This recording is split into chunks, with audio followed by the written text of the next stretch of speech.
Hey guys, Scott here. Today I'm going to do a quick review on my Fox shocks. I think you can see them back there, and my 2.5-inch lift kit. So I'm going to go through that with you and give you a closer up bird's eye view. And I'll also show you what this looks like on a 2023 Jeep Wrangler 4-door. So let's jump into it.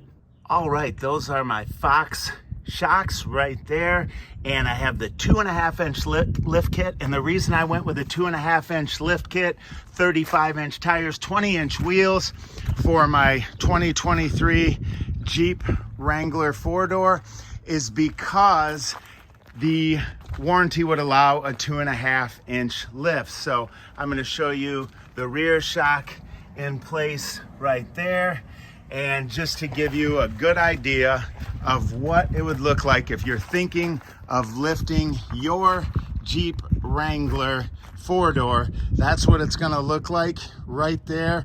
And I think these shocks and this 2.5-inch lift really helped to set it off. I'm happy with that. I'm glad I didn't go any taller. It still handles really well.